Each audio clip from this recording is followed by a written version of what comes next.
You are listening to TechVibe Radio. It's coming at you from the Huntington Bank Studios. TechVibe Radio is your front row seat to Pittsburgh's fast-moving technology ecosystem. TechVibe is brought to you by the generous support of Blink at 321blink.com, Chorus Call at choruscall.com, C-Leveled at c-leveled.com, Compunetics at compunetics.com, Huntington Bank at huntington.com, My Benefit Advisor at ptc.mybenefitadvisor.com, and PNC Bank at pnc.com. Here are your hosts, the Pittsburgh Technology Council's Audrey Russo and Jonathan Kirsting. Hello, everybody. Good morning. It's an early Sunday morning. Love bringing you Tech Vibe right here before the crack of dawn right now, because it is January. It's dark out. It's cold out, but it's okay. We got some great stories happening here. Love bringing you the best of Pittsburgh's tech sector each Sunday morning. And I am your host, Jonathan Kirsting from the Pittsburgh Technology Council, usually joined by my co-host and boss, Audrey Russo, who's the CEO of the Tech Council. And I'm running the show by myself here today. And I've got some great stories I want to get out to you guys. Before the holiday break, I did a bunch of podcasts. I'm like a podcast machine. If you want to listen to, pretty much everything and anything about Pittsburgh's tech sector, just go to our website at pghtech.org. I literally post 3 or 4 podcasts a week because we have so many stories happening here at the Tech Council. Our members are just amazing. They really they represent, Pittsburgh moving forward, and just technology is just so fascinating, and I just love watching it grow here. So go there if you want to check it out. But beforehand, for the holidays, should I say, I had 2 podcasts that I thought were really cool, and I wanted to bring it to your attention here and play some excerpts of it, as we do quite often here, because like I said, I have so much content, I don't know what to do with it. And the more I can get it onto this signal, the absolute best, that's for sure. But I talked to a guy named Jared Wilson. He's the Small and Medium Business Director at Comcast Business, and learning more about how Comcast has been helping restaurants, not just through the pandemic, but even kind of before the pandemic, just with technology solutions that are just making them, making their lives a ton easier when it comes to, getting more for their orders, when it comes to, making sure that they can manage their inventory and supply chains. And it all happens on a really powerful network. And I just thought it was really cool to see this intersection of like technology and the restaurant business, and to realize just how dependent restaurants are now on technology, obviously.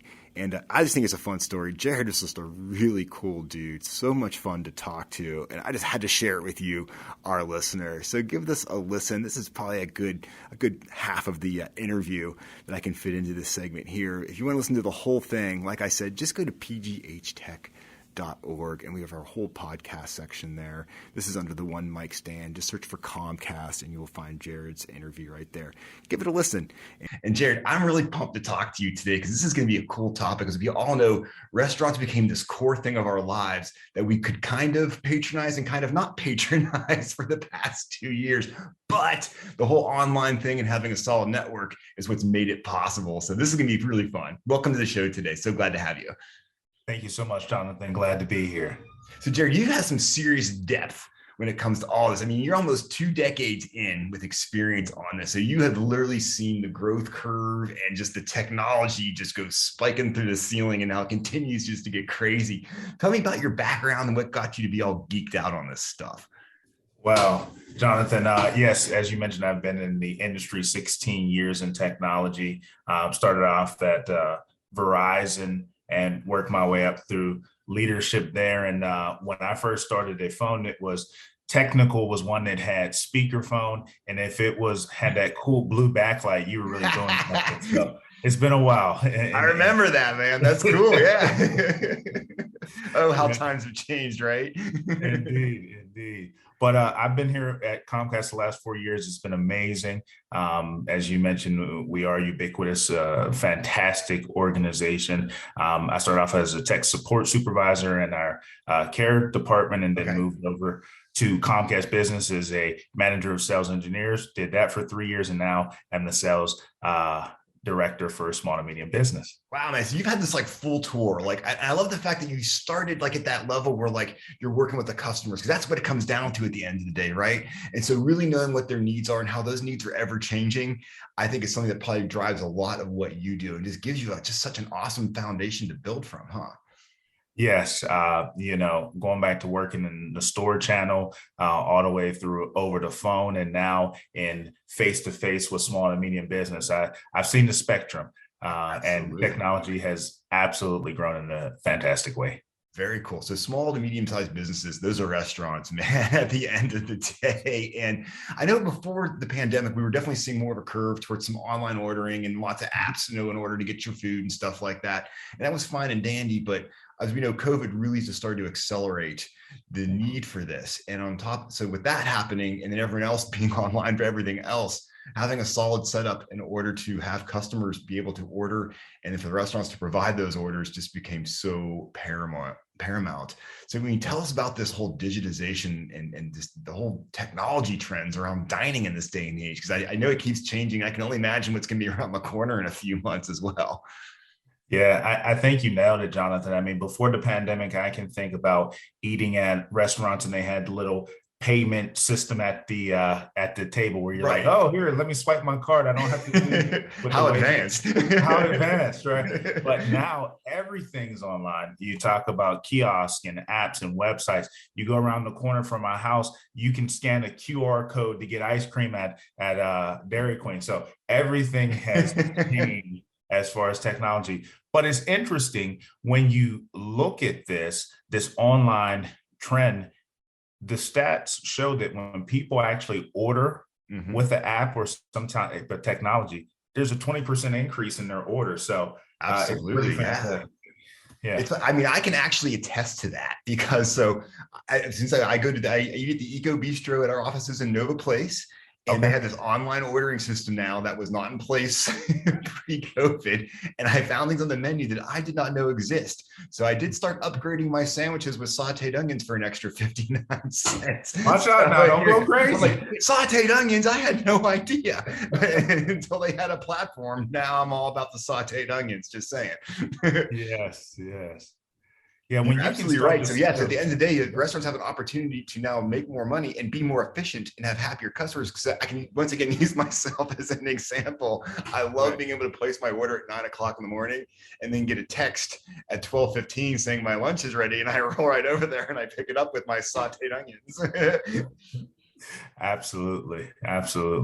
And you think even about like the chef, you go to a restaurant, oh, we just ran out of this. In the past, the waitress would have to tell you what the menu. Now with these online platforms, they can change things instantly. Oh, the chef wants to do this, or we're out of that. They can just make those quick edits with the technology. Well, especially in this day of supply chain issues, who knows when you're going to run out of tomatoes for something. So at that point, we're out of tomatoes. You update the app and there it is on the menu saying you cannot get extra tomato today. That's right. So absolutely cool. That's why I love talking about this, because it's like, no, all these things happen because of technology, because of a backbone that makes sure systems are up and running. So like I say, man, pressure's on for you guys. You got to make sure nothing falls down. That's for sure. Tell us how you make sure that happens.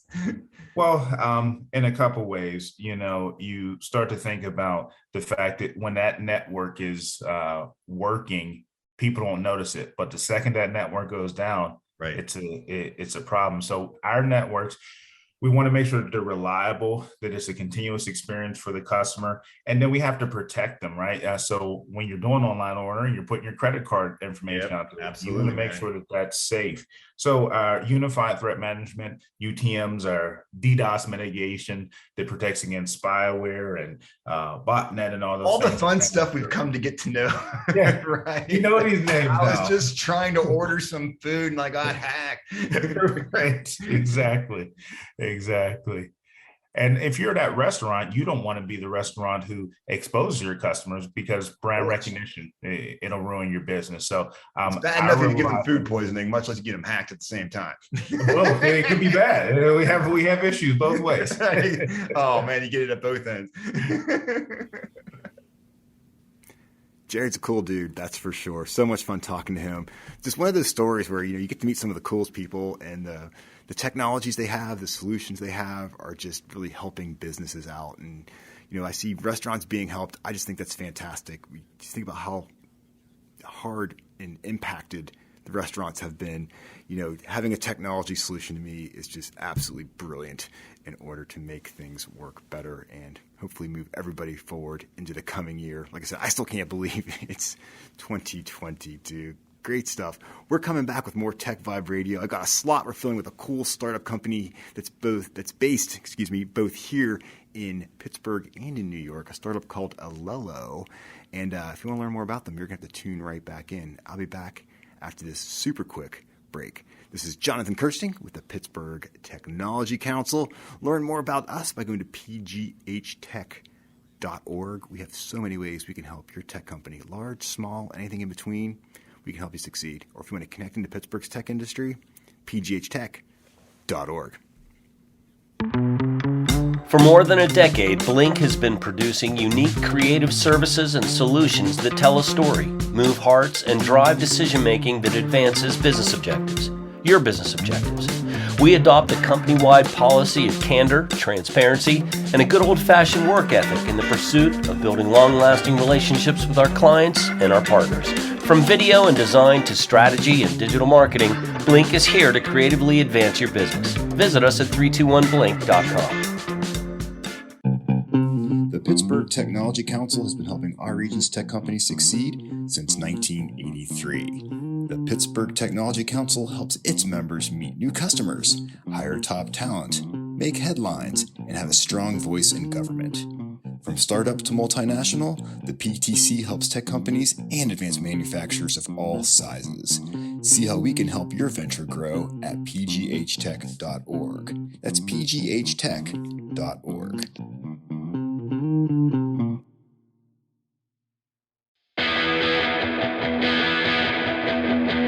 All of the cool kids are listening to TechVibe Radio, and so are you. TechVibe Radio is coming at you from the Huntington Bank Studios and is made possible by the generous support of our sponsors, Link, Chorus Call, C-Leveled, Compunetics, Huntington Bank, My Benefit Advisor, and PNC Bank. Here are your hosts, the Pittsburgh Technology Council's Audrey Russo and Jonathan Kirsting. Welcome back, everybody. It's Jonathan Kirsting here. As promised, I am back with more Tech Vibe Radio this Sunday morning, and you can't keep me down. I get so fired up, even early on a Sunday morning. I'm chipper, man. Simple as that. And been kind of playing some podcasts here today, some excerpts of some great interviews that I get the honor and privilege of conducting at the Pittsburgh Tech Council. It's my way of doing a little storytelling around the Pittsburgh area, really showing the whole world all the great stuff happening here in Pittsburgh. We have so many great companies. Some of them you're just never going to hear from. But the Tech Council, we're going to make sure we get those stories told, that's for sure. And I have a really cool, fun interview with a company called Allelo. It's a startup. And in this interview, I talked to Dan Hack, the founder. And Dan is just freshly graduated from Carnegie Mellon and starts this company up during the pandemic. And Allelo is something that he kind of conceived of when he was in high school. And he actually worked with his English teacher on this. And she actually remains as an advisor to the company Allelo. And if you're wondering what Allelo does, it's a really cool conversation platform that uses AI. And it's helping students have better, more productive conversations and discussions. And I just think it's so important in this day and age to kind of lose some of this polarization, get people talking, and realize we all have very, very valid opinions and thoughts, and that we can all kind of figure out all this stuff together if we can just talk to each other.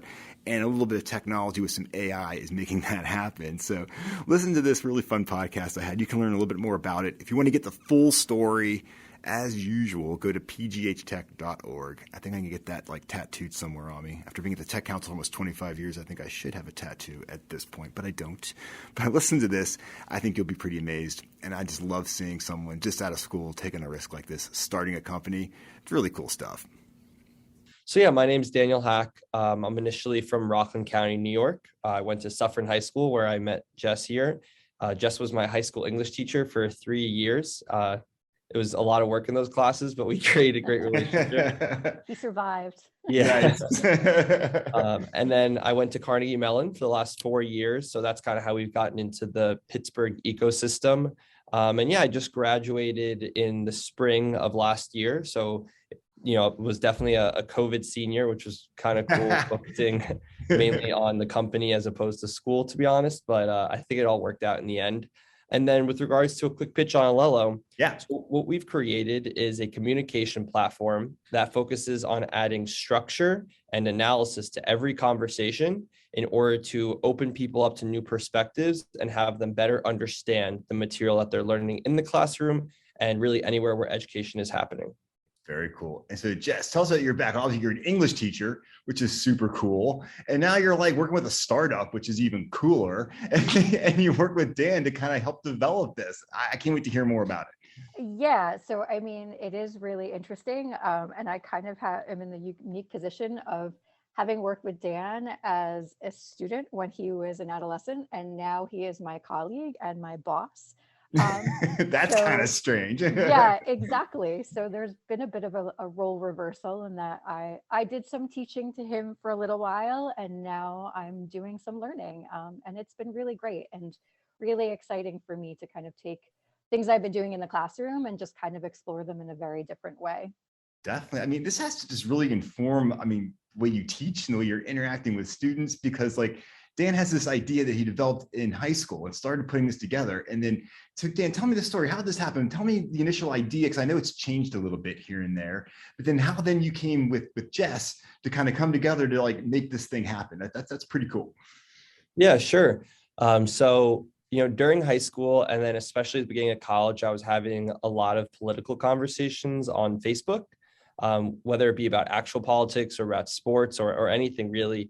The conversations tended to be pretty negative in the end. And I was kind of looking at the atmosphere in general of discourse online.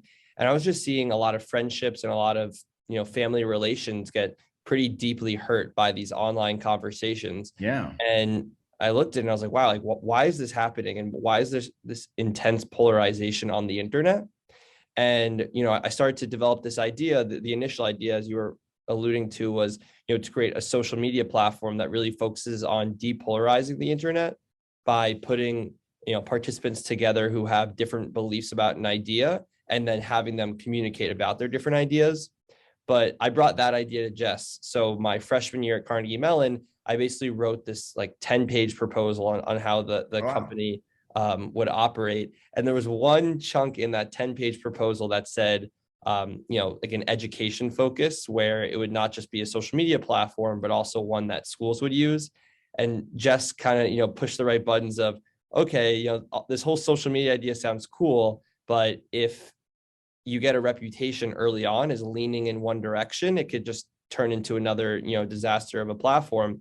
But I really like this education, focus you have in here. Let's kind of think about that a little bit more. So then I went into Suffern High School, which I hadn't been in like 2 years prior, and sat in the English office with Jess. And Jess and I kind of teased out this idea of an education platform that focuses on structuring conversations that are text-based and then using analysis to, provide important metrics for how these students can both improve their understanding, but also improve how they talk about what they're learning in the classroom. And I still remember Jess had the great idea of, if we're still trying to stick with that same mission of opening up students to new perspectives, it'd be great if the conversations could not only be with students of the same class, but students of different classes around the country and the world. So, after that, we just kind of ran with that idea over the course of the next few years. It was still just a lot of, ideas and writing out that. And then when we came to COVID, it very much propelled our mission and our product forward, because we were, and we are, an education technology tool that's an online conversation platform that also focuses on polarizing topics. So over the last few years, there's been, a ton of polarizing topics, and education was shifted online. So I would say it was my junior year, about 1.5 years, 2 years ago, where we were like, okay, this is a real idea. This isn't just a side project. So then we start to, hunker down and really work on it. And that was Daniel Hack, and that was his inspiration and his mentor, and now I guess his employee, I guess for lack of a better term, Jessica Minnick. And just love their story. I just wish them continued success in 2022. It is not easy building a startup. I've witnessed this for the past quarter of a century. I've seen some work, some not work. And all I know is the women and men that go out to make this happen, you got to tip your hat to them because they're taking big risks. But the Tech Council is around to help them out. We help provide resources to startups. We help provide connections, business development, visibility, all the fun stuff. We can do that for your startup or your big company, your mid-sized company.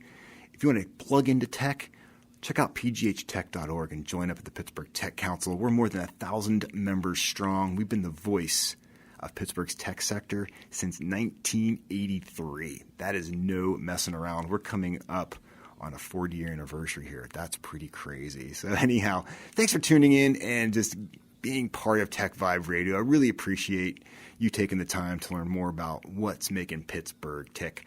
I am Jonathan Kirshning with the Pittsburgh Tech Council. Learn more about us once again, pghtech.org. After you do all that, have yourself an awesome Sunday, everybody. The Pittsburgh Technology Council has been helping our region's tech companies succeed since 1983. The Pittsburgh Technology Council helps its members meet new customers, hire top talent, make headlines, and have a strong voice in government. From startup to multinational, the PTC helps tech companies and advanced manufacturers of all sizes. See how we can help your venture grow at pghtech.org. That's pghtech.org. TechVibe Radio is coming at you from the Huntington Bank Studios and is made possible by the generous support of our sponsors, Link, Chorus Call, C-Leveled, Compunetics, Huntington Bank, My Benefit Advisor, and PNC Bank.